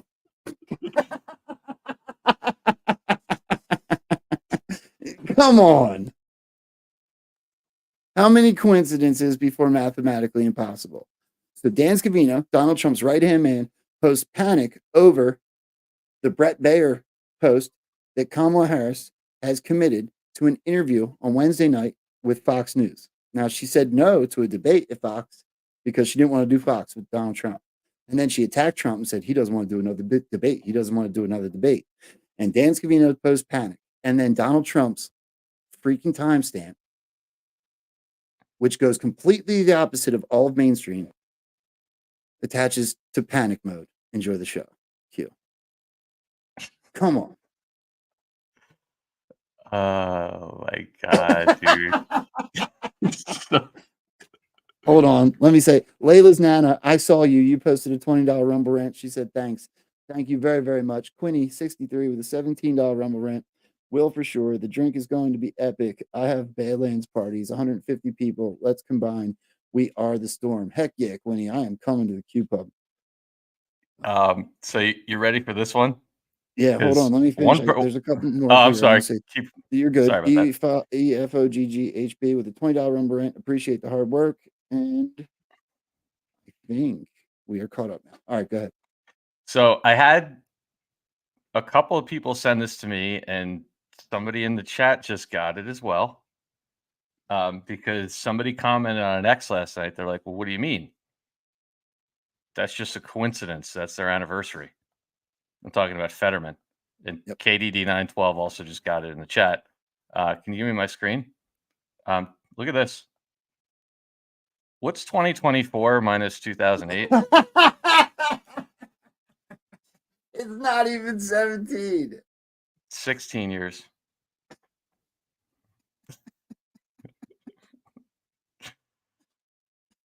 I love us. KDD912 here also got it in the chat. She wrote it up. A few people caught this because in the X feed, people are like, oh, you guys are crazy with this 17. They were married 17 years. No, they weren't. Central casting. All right. I got one for you. This is what we should do all the time when we hang out. Dueling Q proofs. So ridiculous. So you know how we have had, I know you know about this one because I sent it to you, but you know how we have had the debate on what full control looks like. And my assessment is that what it means is narrative control, right? I believe that you're watching a movie, and I believe that even with large events, say the flood in North Carolina or whatever it might be, that full control looks like information control. We're in an information war, right? So how could you possibly, in my head, go into an information war without having a level of information control? Social media is proven, in my opinion. Donald Trump is now back on all platforms. We have been given at least a level, a controlled level, maybe, but a level of free speech on X. Sure, freedom of speech, not freedom of reach. I know I go through waves where my posts get seen by more sometimes and by less others. But you can't deny that we're not being censored the way we were when, say, a Zack Payne got taken off of YouTube. It's just not. We have been given back a level of our speech and our reach on these platforms. So logically, for me, I would think that the mainstream media, and most people don't agree with me because we're watching both sides fight it out. We've been watching it for the last 4 years. There's no way that it could be controlled by white hats. I would argue that that battle is the Great Awakening process as far as the mainstream media is concerned. And I found a drop that I feel confirms what I was talking about. So we just had Nightline, 60 Minutes, get completely 60 minutes, right? exposed. 60 Minutes get completely exposed for messing with Kamala Harris's answers. They took an answer from a question that had nothing to do with the one where she made a complete ass of herself, and they injected it as if she answered with the better answer to the question. Donald Trump pointed it out. Everybody pointed it out. They were completely exposed. Donald Trump even went as far as to say that they should lose their license. Well, you guys all know that I believe we're watching an exposure campaign. We're watching an exposure op. They are literally giving this process to the American public in a way that it can be slowly digested and they can change the minds of the masses. This is not for anons and patriots that are this deep down the rabbit hole like we are. This is for the seagrass, the ones that literally are in their sheep mindset. I mean no disrespect, but that's what I'm talking about. Well, Donald Trump puts this post up this morning, and I thought, here's a really good time to drop the Q drop that I stumbled across. So he talks about lying Kamala after having turned down the Fox News debate on September 4th, which I accepted, is now saying she wants to debate, despite the fact that the votes are already being cast. Ding, ding, ding, ding. He also said that there might be a third candidate, and everyone says it's way too late. It already started voting. Yeah, well, she didn't get any votes, so let's just remember that. It's already a coup. They're not following the rules. Anyway, despite the fact that the votes are already being cast, the reason she wants it now is simple. She is losing in the polls and is desperate. Will do anything. The problem is that Kamala can't even do a simple interview and needs the fake news broadcasts like CBS to completely withdraw her answer on 60 Minutes, which is incoherent, and illegally insert a completely different one in order to make her look modestly intelligent. It didn't help, and 60 Minutes will be paying a heavy price for a long time to come. Well, I stumbled across this drop as I was at work last night. Who do you think is leaking the info? Take a wild guess. Analyze, shoot, or pawn. Voices in his head? We know. We are taking action behind the scenes. CNN was set up. Stupid. Libel walls. End of mainstream media. 2/23/2018. In my opinion, this points to my assessment being correct. If this happened in 2018 and we believe we're watching a cover story for what's really happening, then the mainstream media has already broken libel laws and they are already being held to account. Absolutely. It's in both executive order 13848, 13818, and that's why they were there. And both of those were written in 2017 and 2018. Yeah, man, I struggle with this one too. Not with what you're saying, because I'm on 100% the same page. I guess I can't reconcile in my head how people can go around speaking about the control that we have in the military operation, and they all know how Operation Mockingbird and that whole system works. And then they all know that there's 6 companies that control everything, and they think it's possible to execute what we're living through right now by just hoping the media is going to say what we want them to say. It doesn't make any Dave, sense. You know, I think we saw a really good example of that in somebody that should be nothing but respected and was on the first half of the show. He went through the drops in real time. They came to a conclusion collectively that something was going to happen. Nobody understood what note the next 4 years, note the past 2 years. At that point in time, the narrative collectively, look, we are seagrass just like the masses are. Collectively, we come to this conclusion together. And especially when there's so much hope that your nation is going to be taken back and your freedoms are going to be restored, of course, everybody wants it to happen. And no one understood the scope of the operation. Now, just put yourself in his shoes for a minute. I completely understand why he doesn't want to dive back in and talk about the same things he talked about 4 years ago. I understand why he would be a bit gun shy and play more with the mainstream narrative than he would the Q connections, even though he just admitted he's seeing them, of course. right?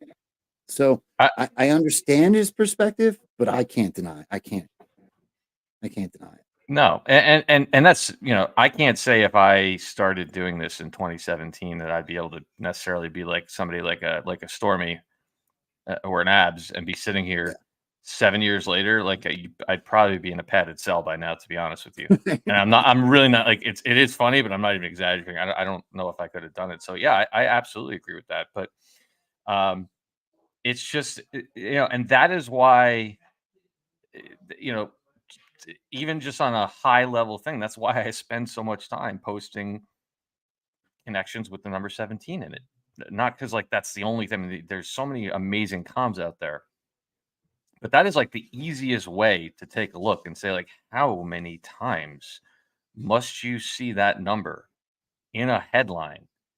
And not just in a headline. I'm not just going out and saying like, oh, Podunk, Iowa, you know, a 17-year-old. No, that's not where it's in a key story. Like even this one, I know you shared this. I think I saw it in your Telegram, but pop that up for a second. This is what I'm talking about. It's not just the number, it's the way it's used, right? The omnibus spending bill, $1.7 trillion, right? Joe Biden walking out for the State of the Union at 9:17, speaking for an hour and 7 minutes. The rebuttal was 17 minutes, over and over and over and over, right? I could keep going. But here's another one. By the way, that we should go through that Boeing thread too. I forgot about that. That's another one. All the Boeing ones. I did a thread on X the other day. My own head exploded. I was texting you at like Saturday night. I'm like, look at what I'm doing on a Saturday night. But this is a good example, right? It's not just the 17. Read the story, right? So the story is not believable. It's ridiculous. Mystery drones swarmed high security Air Force base for 17 days, but baffled Pentagon officials don't know where they're coming from or how to stop them. Okay, listen. If a high security military base can't stop a drone after 17 minutes, let alone 17 days, we should just all wrap it up and go to the Bahamas. Like, call it. It's over. Like, that's, think about what they're writing there, right? But why would that be happening? Well, we've gotten this narrative over the last few years that the military's gone woke and they're doing DEI and they're doing transgender. So doesn't this fit that same public perception that they're trying to get, like you said, those people that are waving to believe? They have to believe that things are really bad. They have to believe that things are really bad, like Donald Trump says, so we can do what we need to do. And they drop that number in there. So in case the story is, you know, in case you actually are, I don't want to say anything bad, in case you actually believe that story could happen and it's not enough to just see how ridiculous it is, they put that 17 in there just to prove it. By the way, I also noticed something else here, just while I'm looking at this. If you scroll down to paragraph 3, you know, it just happens to be an altitude of 3,000 to 4,000 feet right here. That's a 34. I mean, come on, guys. How many times are we going to see these two, especially these two numbers, 17 and 34, in the drops. I mean, in the news, Trump 34 counts. The initial, the first indictment he ever had was 34 pages long, over and over and over. It's crazy. But it's things like this. There's simply no way you could do what we need to do without having influence over the media. And that kind of stuff just continues to prove it. Who's telling them to put a 17 in the media? Who's telling them to put a 17 in that headline? Who told the media that the omnibus spending bill was exactly, 170 or $1.7 trillion? Do we have time to pull that Boeing thread real quick? Absolutely. Yeah. And I want to, while you're pulling it up, I want to add to this. That's a really good point that I don't think is spotlighted enough. When we talk about mainstream media information control, the amount of 17s you're seeing in the headlines is proof in itself that there's a level of control in the messaging being given to us. There's just too many 17s. Yep. Yeah, go ahead. I want to play a clip, but I'm not gonna. I'll tell you what I'll do. I'm gonna get rid of this clip, and we're gonna take a second to thank. I got 4 people to thank today for supporting the show. So while he's doing that, let's first of all, boom, Mike Lindell over at mypillow.com, save up to 80% yet again, just like the promo code I forgot on the other one. It's a promo code Rambo.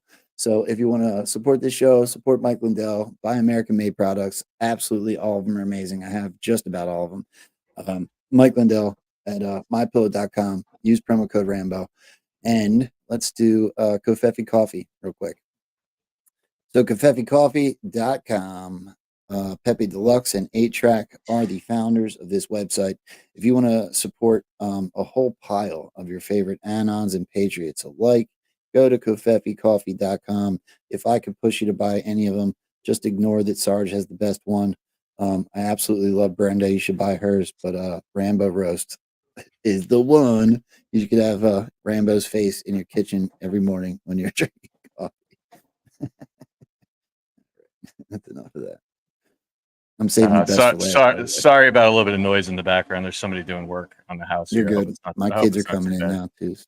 All right. So I went down this rabbit. Well, I've been watching the Boeing news for a couple of years because I'm a plane nerd, and I also know what they've done and where they fall into the whole situation. Right? Q told us in one of the drops that 7 out of 10 plane crashes are targeted kills. You research Boeing and Honeywell, uninterruptible autopilot, all that kind of stuff. There's a whole rabbit hole there. Boeing's done some really bad things. And interestingly enough, the same night I did this thread, Donald Trump brought back his Boeing story to the rally. And right in the middle of it, he talked about 1.7 billion, right?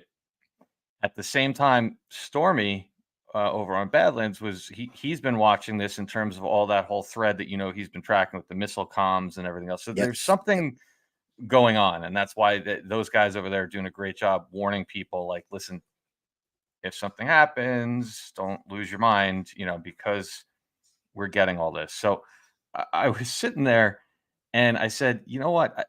I remember as I've been posting all these stories, there have been so many stories about Boeing. The first thing I've been pointing out to people, Rambo, is if you actually go back and you look at the number of incidents that have taken place with Boeing over the last 18 months, it is, I would say, all pretty much, it's statistically impossible. It is not possible if you go online and you look at the number of incidents and maintenance issues and computer issues and this and that. It's so ridiculous. You really would have to. I'd have to question anybody that's in this circle that sees all those stories and says it's not somebody trying to expose Boeing. And that's the point. How would you do this in a 5th generation war? You're not going to call a press conference to tell everybody, by the way, half the computers don't work right, and they can crash your plane from a joystick in Iowa. You can't do that. The public would freak out. You can't stop the whole air travel system. It's just not logistically feasible. So what do you do in the meantime? You chip away at a company's reputation. And I believe that's what we've seen with Disney. I believe it's what we've seen with Bud Light, Target. I believe all there's been. CNN, 60 Minutes. Yeah. You organically let the people see enough so that they slowly, their reputation, and obviously Boeing stock has gotten killed. That's where you really hit them. It allows the Dave. company to function. I believe that for a continuity government situation, given that Boeing is one of the biggest contractors, I think it would be illogical to say that they're floating out there on their own, still making subpar airplanes. I think somebody has likely corrected those issues, and these Dave, are reputational stories. Go ahead, man. do you know what happens with the process that you're talking about? Excuse me. What happens is the population thinks that they figured it out on their own. Right. So rather than being told and being shocked, not believing or believing, and then debating about it at work, the long process allows society to slowly go through that process to the point where they think that they figured it out because they saw it with their own eyes. Now they weren't told, they were shown.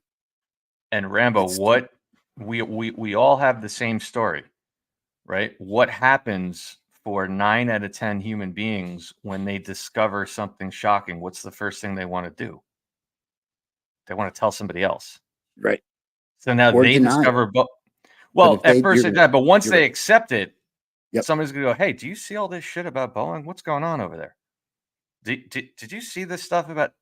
That's the design, right? You let them amplify it. We do our part, right? But that's exactly right.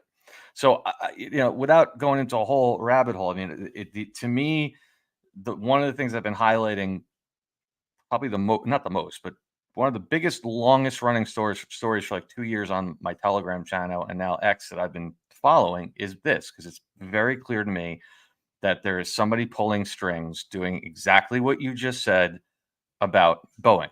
It is not statistically possible that Boeing on 6 different airframes with 7 different engines and everything else is having, 60 incidents. And meanwhile, Airbus has 3 and Lockheed Martin has 2. Like, it's not possible. It is simply not possible unless, one, somebody's sabotaging planes, which I don't believe, or two, a lot of these incidents didn't happen or didn't happen the way we were told. And if you think about a headline of, a Malaysian, not a Malaysian, a Thai airline, a Thai airliner dropped 1,000 feet because of a computer glitch. There's 150 people out of 7 billion on there that know whether or not that really happened. It's very easy to stick a headline in there and have people believe it. So I decided to go in and see, wow, how many times over the last couple of years, and I only got back about a year and a half, I didn't even keep going, did I see a Boeing headline with one of these, what I think are many Fugazi stories, with the number 17 in it? Were they giving us a nod? And when I put this together, I literally just started laughing out loud. So it started with this, right? Everyone saw this on Friday. So Boeing cuts 17,000 jobs. And of course, they go on to highlight that if you read this, obviously, if 17,000 people is 10% of the workforce, what's the total workforce they're telling you? 170,000. So there's 2 right there, right? 17,000, 170,000. Okay. So I decided to keep going. Let's go back. July of 2024, a Boeing 737, which, by the way, 7 plus 3 plus 7, that also equals 17, just happens to plunge 2,000 feet in exactly how long, Rambo? 17 seconds. 17 seconds, right? So that's one. Then we go down June of 2024. This is not the same story. A Boeing plane drops 26,000 feet, injuring how many people? 17 passengers. And we keep going. March of 2024, a Boeing 787 had a mid-flight technical event. This one's a little bit more of a stretch, but what was the flight number? 791. 7 plus 9 plus 1, 17. 17. Keep going. Remember the Alaska Airlines flight? The door blew off. And by the way, go look at that. It's the worst CGI I've ever seen in my life. Go look at it. We don't have time for it. I'm sorry. I used to fly 150,000 miles a year. I promise you, a door blows off a plane and no one's hair is moving. There's something wrong. Something's wrong. Door blows off a plane and the guy videoing it can hear behind a jet engine to talk to the person next to him with a hole in the plane. No. And so what are some of the clues? January 2024, after that incident, how many 737s nationwide were grounded? Exactly 170. Then you keep going. So those are the Boeing 737s nationwide that were grounded after the Alaska Airlines. Then you keep going. How many flights did Alaska Airlines themselves cancel? Well, of course, it was 170. All right. And This is then absurd, bro. And then how many passengers were on the Alaska Airlines 737 where the doors supposedly blew off? Exactly 171, a mere 17. I mean, maybe I don't know, Rambo, maybe it's just me. I don't know. That's a lot. You know, when we sit in bed, sometimes Kim and I, I'll be like done for the day because it's exhausting to do this all day long, you know. Yeah. And I'll finally be like, okay, can we just turn like a movie on? I don't even care what it is, just something in the background, and like, you know, it's cold out. Leave the window open and pull the covers up, and we'll play there. And she's like, all of a sudden, she wants to dig, and she's like, look, 17, 17, 17. I'm like, oh my god, can I rest ever? The damn number follows me, man. I took my mom out to dinner for the first time in a really long time the other day, and the bill was exactly $117. I'm like, come on now, you know, that's a Right. coincidence. But look, to wrap it up, but the point is, and I get this a lot because you get newer people that come in, like, you just sit there and point out that number. Like, no, string that together in the context of what we're speaking about, right? How does that continue to happen? Is that merely, and what does that drop say? That one drop says only anons can appreciate and understand the continued series of statistically impossible events that give you validation. I'm slightly paraphrasing, right? But for 6 or 7 or 8 things like that on the same subject to be strung together, it's only one. There's only one of two possibilities, Rambo. Those are complete coincidences, or it's a series of planned headlines with that number. Exactly. That's it right there. Only anons can fully appreciate the continued validation and confirmations through covert (parentheses) series of mathematically impossible coincidences means in order to maintain structural integrity. Ironically, it says wheels up on that Wheels one too, up. which is Buddy. I didn't even plan that. And that is why a stringer of a thread like that, in my humble opinion, proves it, because it is not like I said, it's not on the surface. Even without the 17s, it's not statistically possible for there to have been that many Boeing incidents, which should lead you to believe somebody's making stuff up. And by the way, Rambo, that's a real thing, right? People need to study corporate espionage. There are people that make millions and millions and millions of dollars doing that literally will feed fake stories like that. And it's been done to Boeing in the Boeing and Airbus wars back in the day.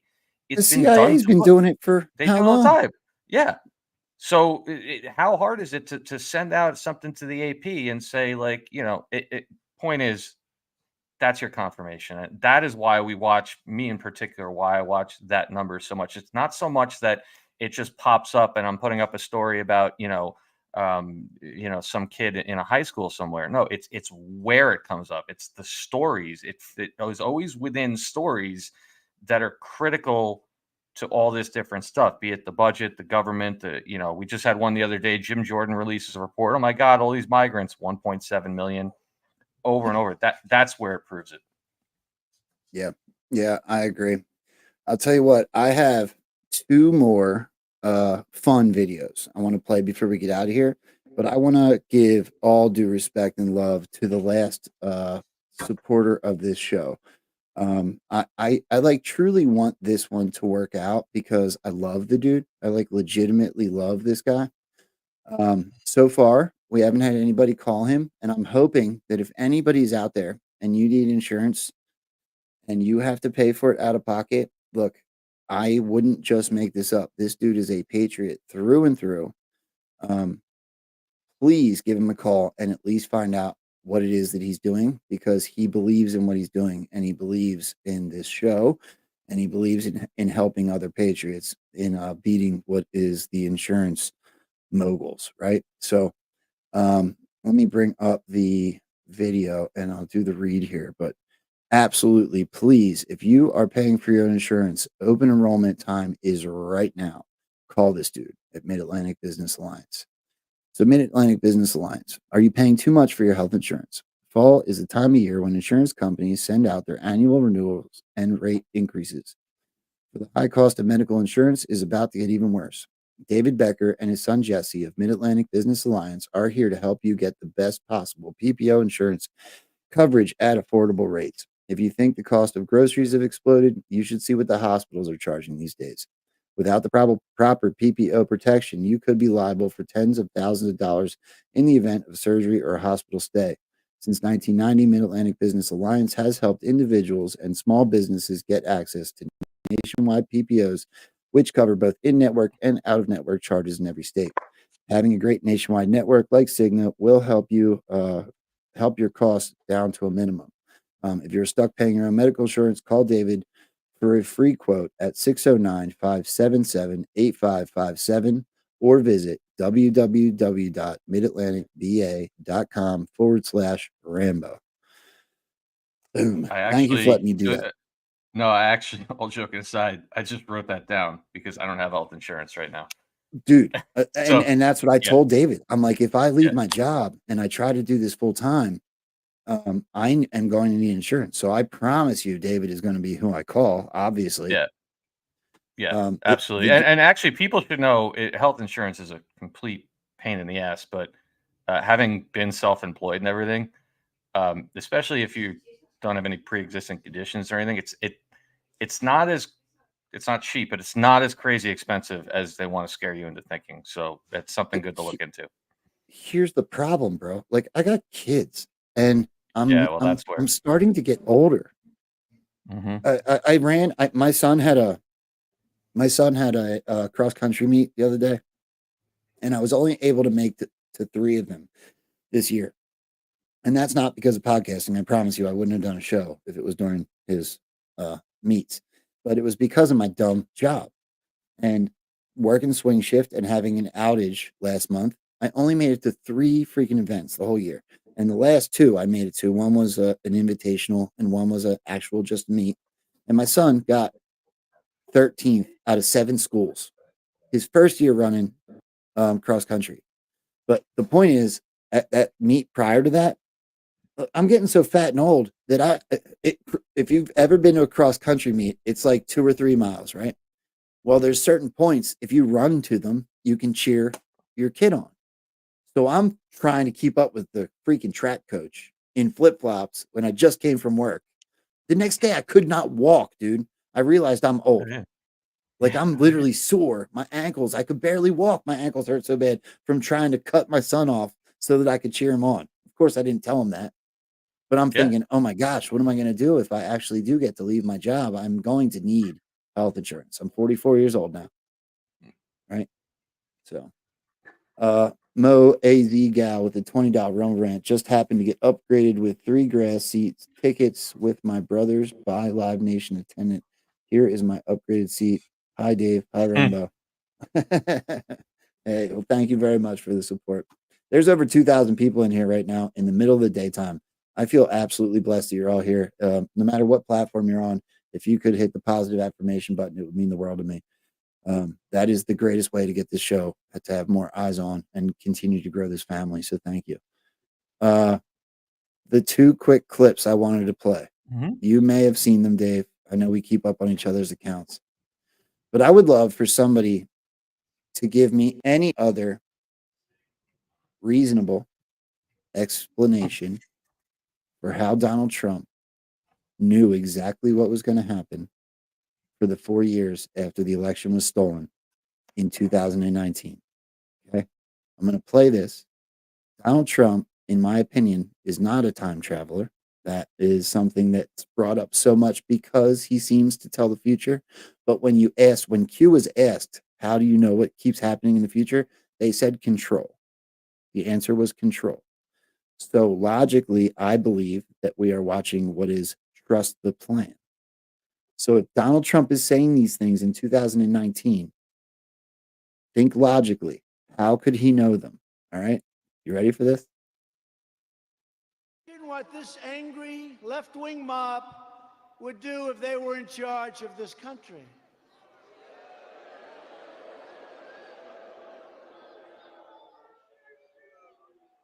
Imagine if we had a Democrat president and a Democrat Congress in 2020.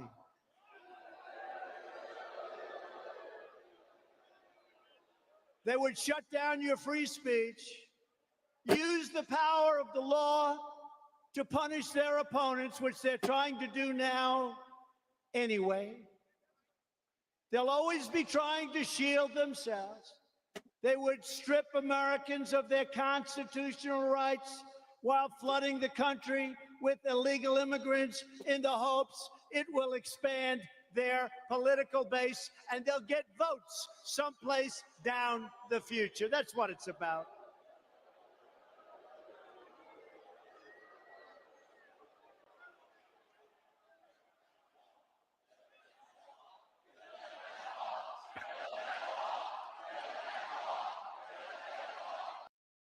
If that is not evidence of the plan, I don't know what is.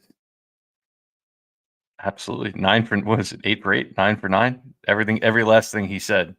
And not only has everything happened, but it's where I think it also confirms it is that everything he spoke about has also been a key component of the narrative deployment that's gone out. So it's not just that he predicted it, but it's also been these are all the things that have been highlighted. And that's why it's so important. That's why you do such a great job with your digging on all these clips, because we have to look back, because that's the kind of stuff that reminds you that there's just, it's not possible to be where we are right now without some kind of plan in place. No way. No way. Just look at everything we've shown in the last few minutes, let alone what you do on your X account every day. Right. So here's the last one. And I'm bringing this one up. I posted it just recently, but I'm bringing it up because of Donald Trump saying that Kamala choked like a dog, because of Donald Trump saying that Kamala doesn't know she's alive. I'm bringing it up because mostly Donald Trump said that from his brilliant mind, they may switch out for a third person. And everybody thinks that's not possible. Voting already started. And I keep bringing up the point, just like I said earlier, that Kamala didn't get any votes. She was literally installed. Donald Trump told us that there's going to be an explosion between Kamala and Joe Biden. That just happened. And if we look at the drops, in a way, they seem to be counting down in reverse. Now, my question when I play this clip is, how does a mistake like this happen? What script writer allows for this? The talking head did not just accidentally say this. There's a process involved in being a newscaster. There's a teleprompter, there's a writer, there's all types of things. How does this mistake I'm about to show you equates to Kasich saying that it's been 24 hours since John McCain was put to death. It also equates to John McCain's daughter saying, "My father, you can't kill him again." All the times they steamroll right past it like it wasn't said. Well, this has been scrubbed from the internet, but it is 100% legit. I have looked into it or I wouldn't be presenting it. Okay? How the hell is this mistake made? Everyone, I'm Sandra Bookman. And I'm Joe Torres. We begin with the breaking news about Hillary Clinton's death. Hillary Clinton's doctor has just revealed the presidential candidate has been diagnosed with pneumonia. Now this after Clinton left the 9/11 memorial ceremony early and was captured on video. How's that happen, Dave? Well, let me add to what you just said. Not only can I tell you that's real, yeah, it's public. That is the station that Mark, my co-host, used to work for. And I've asked him. That is 117% real. He remembers when it happened. So yes, that's real. How does that happen? I didn't know that. That's awesome. Yeah, because I remember when that started popping up again the last month or so, I was actually sitting with him. I go, dude, I remember seeing this. Did that actually happen? He goes, yes, it did. Yeah, that is absolutely real. Yep. So who told him to say that? And that's when a pretty big thing. You know, that's the kind of thing, just not that I worked in a newsroom, but I've learned a lot from my friends that work there, and obviously learned a lot from Mark. Like, that's the kind of thing. That's not just a producer. That's going to go up to the top. If you're going to run with a story like that, there's somebody very high up in ABC, or maybe even that was Disney, because Disney owns ABC, that okayed that to go out.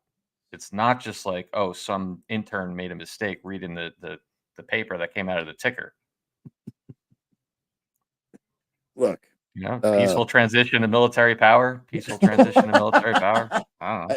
don't you wish you could present all your shows every time? Because Yeah. the pile just grows. And everybody goes, no, that one thing doesn't make sense because this is how I'm going to justify that. And I'm like, bro, have you forgotten about this pile of stuff we put together? Well, that's what it is, and it's unfortunate, because that's why I tell people not to get too, don't get too frustrated with, that guy in your office that is like an OG conspiracy theorist, but he's still on the fence with Q, because it's really, really hard if you haven't seen a number. It's like a giant puzzle, right? If you're looking at one little piece of the puzzle, you could just, oh, this is nothing. This doesn't mean anything. But when you see as much as we do, it's really obvious. And that's why I tell people, don't get frustrated and people are calling you crazy. Stick to the, if you have normies or even semi-normies, stick to all the stuff they're putting out there. Like, stick to that drone story. That's the kind of thing you got to talk about with a normie. Like, hey, do you see this guy? Look, what's wrong with our military? Just stick to that stuff for now, because it's hard otherwise. That drone story makes as much sense as Chinese spy Chinese balloons. balloon. It's 2024. We got autonomous cars and all these other things. Hey Zhang, what do you want to send over there to spy on them? A drone, an F-16? Let's send balloon. We send balloon. Okay, sure. Wasn't that the same time the movie Don't Look Up came out? Might have been. I don't remember, but I think it was close. It's so absurd. It really is. Bro, tell everybody what you got coming up on your channel. Anybody that doesn't know where we are now, the easiest way is just to go to the link I got right on here, NewsTreason.com. That's our link tree. You can follow us on X, Telegram, Rumble. Rest of this week, SG and On tonight, 8 o'clock. Mike King tomorrow night, 8 o'clock. Thursday night, I already recorded it. If I can get it in with the travel down to North Carolina. I did a really cool interview yesterday, Rambo. It's completely off topic from this. But it's with this gentleman, Chris, from Old World Exploration, and he really looks into the truth behind architecture and the dating of everything and the World's Fairs. It's actually a really cool rabbit hole that I've been in for a while. That, believe it or not, does connect to everything that's happening right now. That's why we present it, and he did a really great job. So hopefully that'll be Thursday. And then this weekend, to remind everybody, there's a lot of really cool people. I can't wait. Mark and I will be there. Rambo's going to be there. A whole bunch of names and faces that you guys see are going to be there in Selma, North Carolina, the Reawaken America tour. Really looking forward to that. So if you guys are coming, come say hi. And I can't wait, man. I can't wait. Yeah. And thank you as always, Rambo. Thank you as always for having me on. This is awesome. Well, we got to trade now. So you got to find time for me to come hang out with you guys. We're going to keep going. Yeah, well, Mark's bringing all his equipment. So we're going to do we're going to do something from down there, even if it's just for a few minutes. All right. Kim for my birthday bought recorders. So I can interview, and I think that they work. I'm about to actually go test them now. So I haven't even opened them yet, but I have microphones, and I think that it coincides with my phone. So I'll be able to video from my phone with good microphones and do interviews. So I'm actually really excited about that. So we'll be doing that this weekend as well. Tomorrow I have Patrick Gunnels coming on. I'm actually really excited about that. That dude's awesome, in my opinion. And then Thursday, right before I leave, who is also going to be there. It's going to be the normal Thursday show that I have with Absolute and Stormy Patriot Joe. So Abs confirmed. Me and Joe always kind of talk the day before, but I'm pretty sure he'll be there. And then as soon as the show's over, I'm gonna be getting in the car and driving to North Carolina. So I could not be more excited. That's gonna be awesome, bro. Can't wait. Yep. Can't wait. Thank all you guys for your support today. 2,200 people, bro, in the middle of the day. What a support. Listen, that I am so grateful for every single one of you. We're over 600 and we're almost 630 likes on Rumble. I've been watching you guys. I figured out how to do the pop-out chat on YouTube, so I have been paying attention to you guys more today. I feel bad that I was neglecting you. I see everybody over on Pilled.net. What I'm going to do on Pilled is I'm going to release the scratching. We got to get you on Pilled, dude. I know. You know what? Dude, my you know, you be careful what you wish for. There was a few months ago before I started doing this that I was like, man, I really need to find something more to do with my time. And now it's like my head is spinning trying to keep up with everything. I did sign up for it. Keep reminding me about that when you think of it, because I literally have it on my list of to-dos. I got to do it. I don't give Pilled enough love, to be honest with you. I'm trying to do it more. Amazon Rambo, you want much longer? Raid. Oh, is Amazon? Amazon, I didn't see you, so I sent it to Drunk Pinata. I still don't see you. Just like Rumble, there's an option where you can raid, send everybody that's watching you over to Amazon. If I missed you, buddy, I don't see it over there. And I already sent it to Drunk Pinata today. I'd like to mix it up, but I will for sure in the future, if I see you, send people to your channel as well. So I'd like to send people to Max Force, obviously Drunk Pinata. I love him. I can't wait to get him on the show. These are all people I should introduce to you, Dave. Yeah, absolutely, bro. And let me say one more thing to the people, because I recognize a lot of the names in here from our side, and I love that.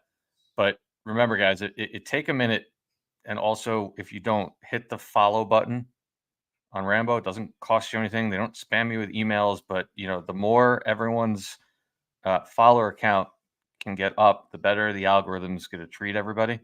So take the extra step. It's great that you're here, great that you're watching, but hit that follow button as well, and this way you get alerts for whenever Rambo is podcasting, and he's the perfect complement for what we do and vice versa. And because you got him at 1 o'clock, and then we're usually on at night, so you have something to watch all day. Thank you. That means the world to me too. I want you to introduce me, if you don't mind. I know we've already talked about it, but just so everybody hears it, I would love to talk to Patriot Underground. Yeah, I thought I connected. Did I connect you guys already on text? I can't remember. I don't know. I don't know. You might have with the amount of sleep that I don't get. It's possible. I'll look, but I went into his chat last night and I was like, dude, I got to link up with this guy. So yeah. He's good people. He's really good people. All right, cool. All right. Well, this has been absolutely amazing. We love you guys. Go over and follow NewsTreason. Hang out with Dave and Mark. Please, just like you said, if you're hanging out here and you enjoy the show, first of all, hit the positive affirmation button. Second of all, hit that follow button. I appreciate and love every single one of you. And we will see you tomorrow with Patrick Gunnels. Much love, dude. Thanks, everybody. Peace.